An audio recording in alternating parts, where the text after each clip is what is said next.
everyone. Welcome once again to another episode of hashtag the Blue Mic English Edition, your independent favorites. This is an initiative by Big FM and Hungama Artists Aloud. And today we are so very delighted to have the legendary, path-breaking, Silver Jubilee celebrating, and certainly one of India's most respected bands, Thermal and a Quarter. And I think they call it as a TARC for short. And we can't have the entire band, but we do have, the founder and the guitar player and also the singer of the band, Mr. Bruce Lee Money. So welcome, Bruce. Thank you so much for having me, Bob. It's great to be here. Yeah, it's a pleasure and such an honor to have you here on, hashtag the Blue Mic English Edition. And, usually we ask our artists to introduce themselves and their music, but I don't think we dare do that, with a band like yours, because, every rock fan in India knows about Thermal and a Quarter. But what we will ask you is, what is it like to have been around for more than 25 years as a band? I mean, like, you're right there at the top. I mean, how's the view from up there? I don't know. I don't know if it's at the top or the bottom or whatever it is, but the view is great simply because it's actually a view that spans behind 25 years of work, 10 albums, all the tours and everything else. And the view ahead is also still looking interesting. And that's what I find really gratifying. That's what I find really motivating, because it feels like we've still got a lot left to say and do. It doesn't feel like, 25 years gone. Are we, what are we going to do next? There's always something to do next. There's always something that keeps coming up. There's always more songs that keep coming to us. So it feels like we've got a lot more to say and do. And that's what I like. Well, that's also really good to hear, that after 25 years, I mean, you still have something to offer. So, 25 years is quite a long time and we don't actually know where to start. But I think the best place to start would be from the beginning. So, do you still remember, what brought all of you guys together in the very first place? Well, Rajiv, the drummer, and I are the founder members of the band. We're the ones who've been in the band for 26 years now. And we met in college, in Christ College here in Bangalore. Christ College has had a kind of interesting reputation when it comes to music and the city. It's long been associated with some of the city's best bands. And before us, there was a band called Millennium, which also owed their genesis to Christ College. And so I met Rajiv in college. He was a couple of years my senior. And we got together to play for the typical college competitions, the intercollegiate college competitions that you get sent out to because the college wants to make a name for itself and win these competitions and so on. So before a Thermal and a Quarter, we were actually the Christ College A team. That was our very original name that we had. And in 1996, there was an option to play at a semi-professional competition at the St. John's Medical College Festival. It was called Autumn Muse. And the semi-professional category is basically created to allow non-college students to also participate. And so the idea for Thermal and a Quarter was actually proposed by a friend of ours who was not in college at the time. He was a working guy. And the only way he would get to participate in a college competition was to be in this semi-professional category. Right. So the first 5 years, I mean, these would be like the fun years, just starting out as a college band. And, what were, some of the best memories during the first 5 years? I'm talking about the kind of achievements, the things that the biggest ones that you got at first, and gigs in general, and just the fun that you had as a college band when you first started. I think more than gigs and competitions, the best things we remember at that time was how the songs started coming together. The fact that we were writing music and not just playing covers at that time was something a bit different from many other college bands who we found ourselves coming up with at that time in our lives. We'd go to college competitions and pretty much 90% of the bands would be playing covers, and there would be a very small number that was playing their own music, and we were among that small number. And to win competitions like Strawberry Fields, which is a huge, still in the country, it's still one of the biggest rock competitions that happens. The National Law School, they're the ones who host that. We won that in 1997, competing with some pretty well-established professional bands at that time, and we won it on the strength of our own music. So that I think was some of the biggest wins in the beginning. Not so much the competitions, but just the fact that we were able to keep writing music and somehow scrounge together money and time and effort to actually go and record them and learn in that process about the recording and about what it's like to be in a studio, how things are so dramatically different from a jam room or a stage. And so I think, yeah, we learned a hell of a lot in those first 4 or 5 years. Great. So hashtag the Blue Mike English edition is, also where we get to listen to your songs, you're playing live. So I think it's time for us to listen to the first song. So what song are you going to play for us? And I'm very curious if it's going to be one of those songs that you don't want people to hear just yet. So will it be one of those? It's a song called Tilt. And it's about how you can change your perspective when things go wrong, or just generally how you can get a new look at life. It's called Tilt. Yeah.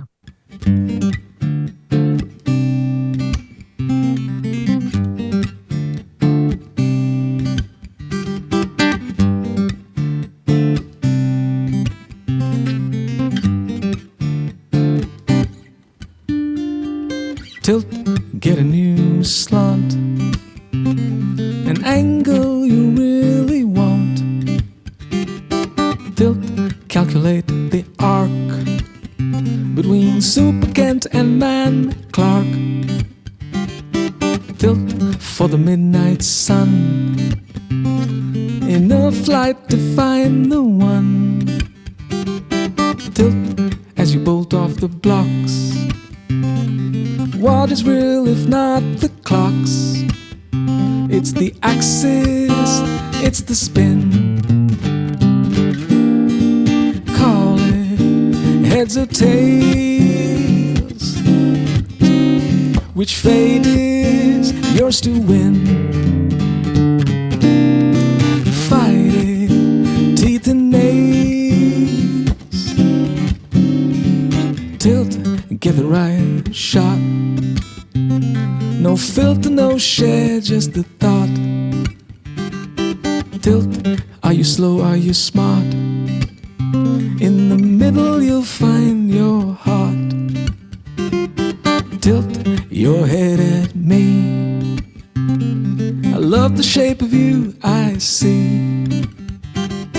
Tilt the spine of the song till it can right no wrong. So you came up with the first album, I think, in the year 2000. So can we talk about, some of the early albums where you chronicled the changes happening in your beloved city of Bangalore? Can you tell our listeners, what were the main themes that you guys were grappling with as songwriters in those early albums? Album number 1, which came out in 2000, was quite aptly called thermalandaquarter.com.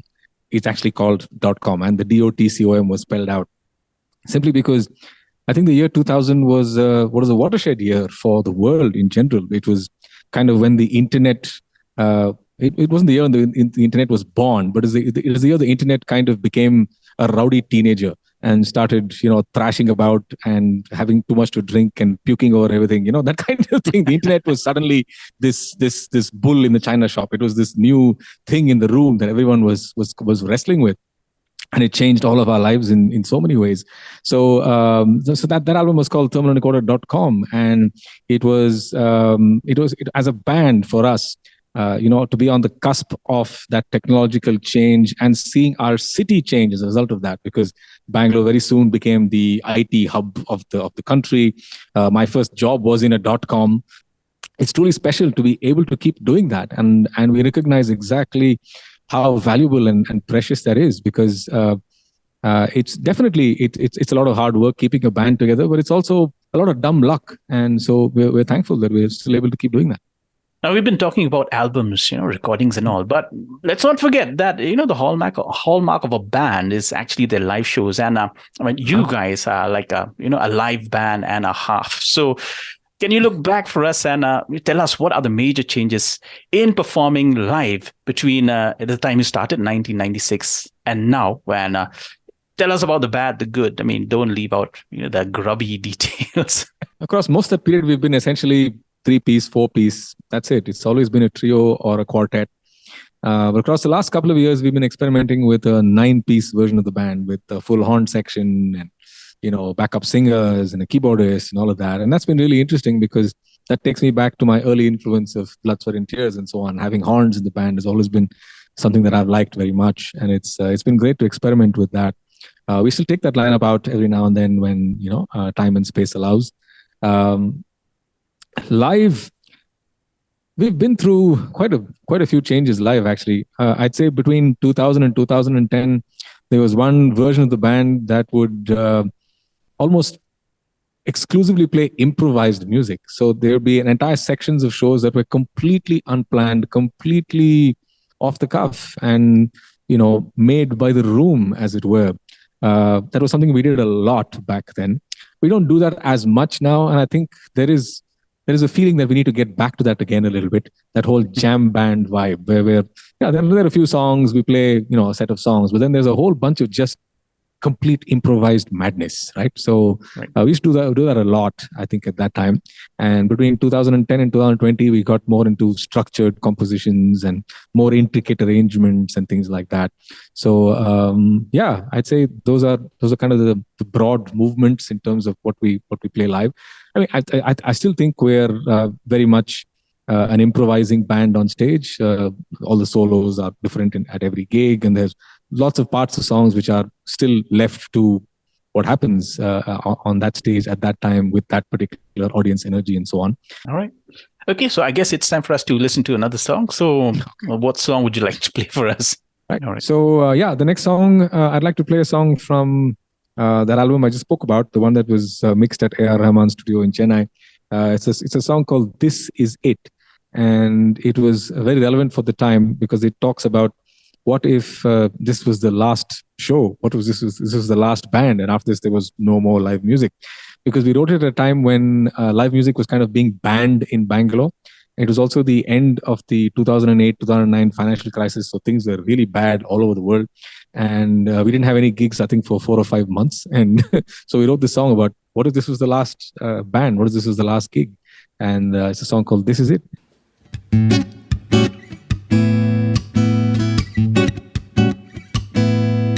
Go on, squeeze the last drop from this little spot of limelight. 'Cause tomorrow the hipsters of hop will be the concubines of cool. And for all you know, this may not be that special show. So watch yourself in huddle time, and don't forget to keep in touch, 'cause this is it. Our time has come and gone. It's the way of the dinosaur, and who knows, maybe someday we'll find Plan B in a hit movie.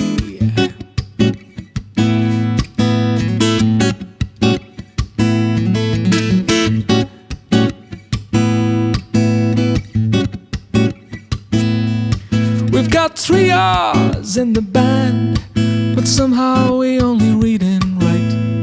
We got lost in Numberland. It's not a pretty sight.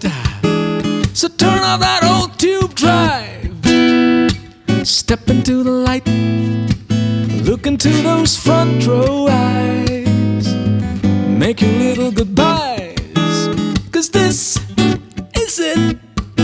Our time has come and gone. It's the way of the dinosaur, and who knows, maybe someday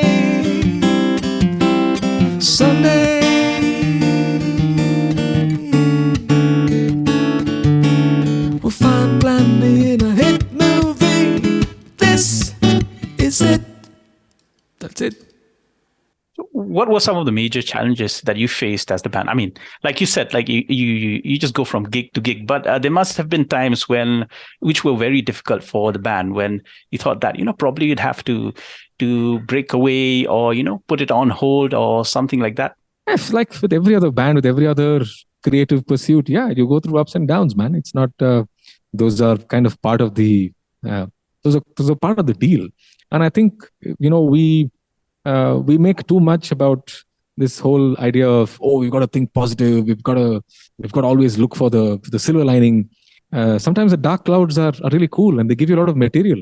They give you a lot of stuff to influence your creative process, right? And like all the self-help gurus will tell you, you can't control what happens to you. The only thing you can control is how you react or how you respond to what happens to you.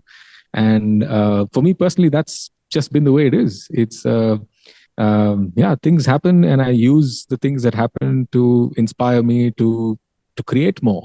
And I've found a balance between work and music and life and family that I think is sustainable. I can keep doing this. That's it.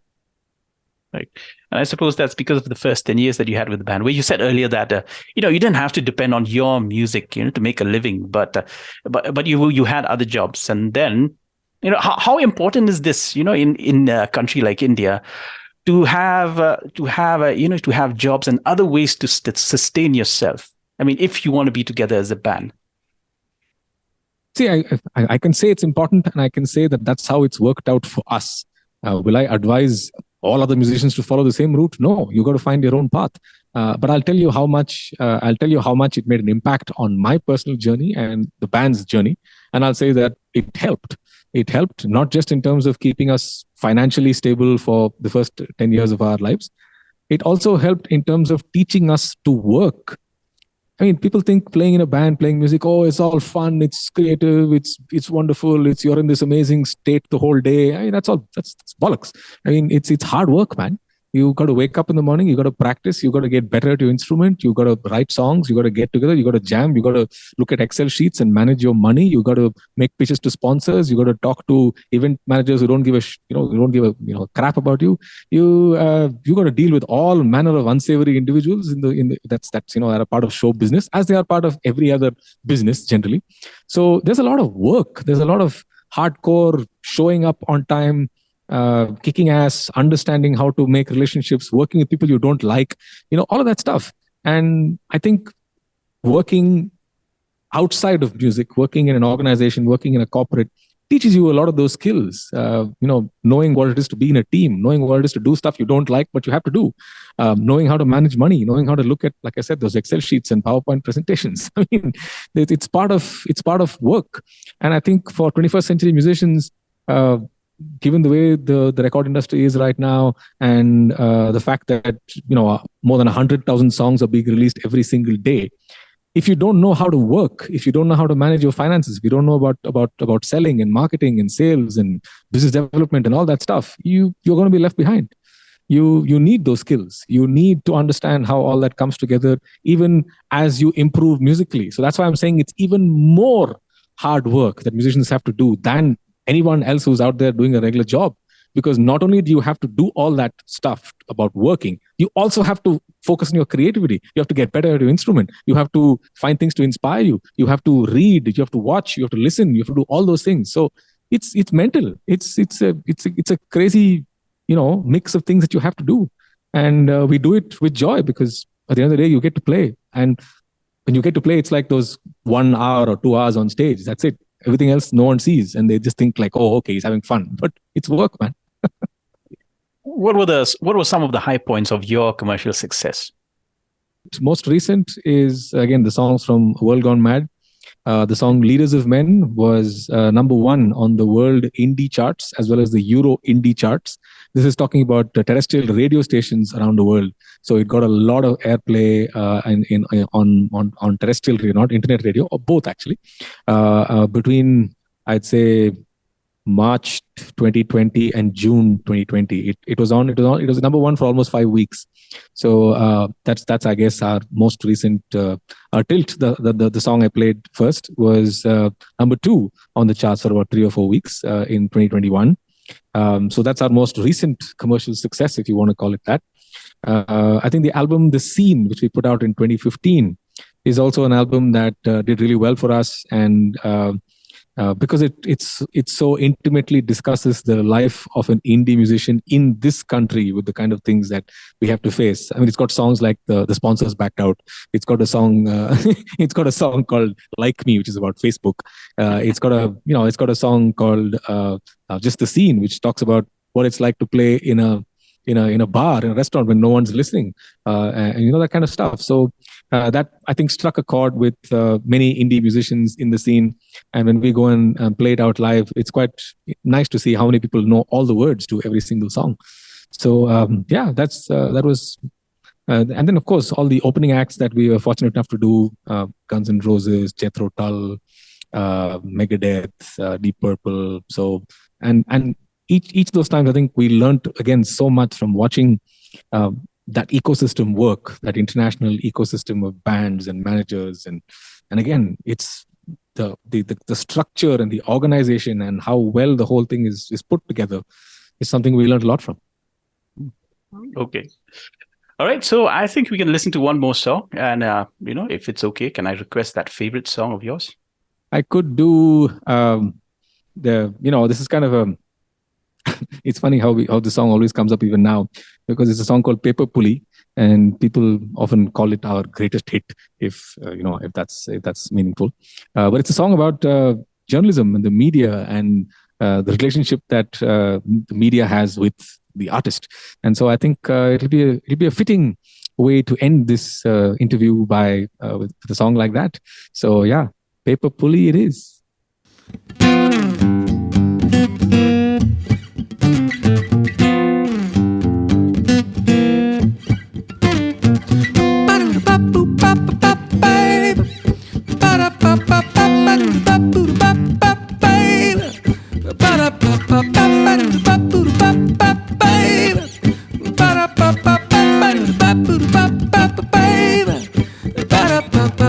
Just met this funny man from the funny papers. Is there any other kind?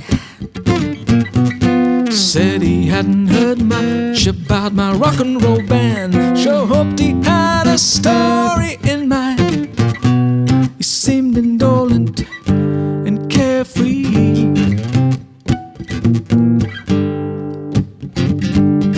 Lit up a cigarette offhandedly.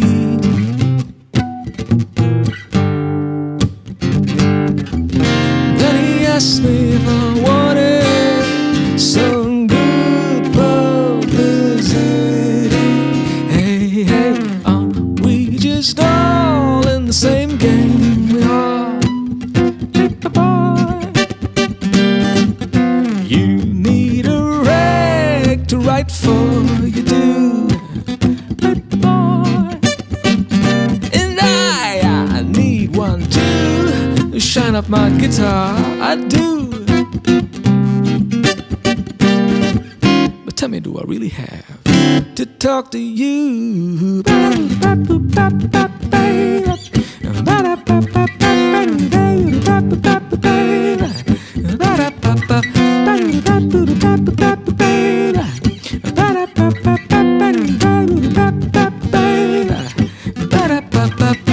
Name in bright lights, don't you want my picture?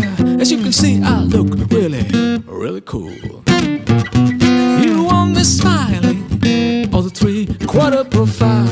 You gotta make this proof for the fool. Keep that aura of mystery.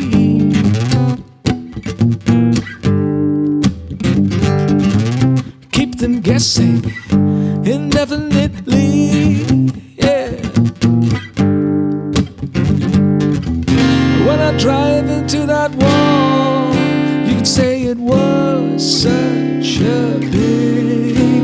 Hey, we just all in the same game. We are paper. You need a sneaky angle, you do, paper boy. And I need to fill my monthly rectangle. I do, paper boy. But tell me, do I really have to talk to you? All right. So thank you so much, Bruce. It's been such a pleasure talking to you. A lot of fun. We're so happy to have you here on #The Blue Mic English Edition. And as you know, this is an initiative of Big FM and Hungama Artists Aloud.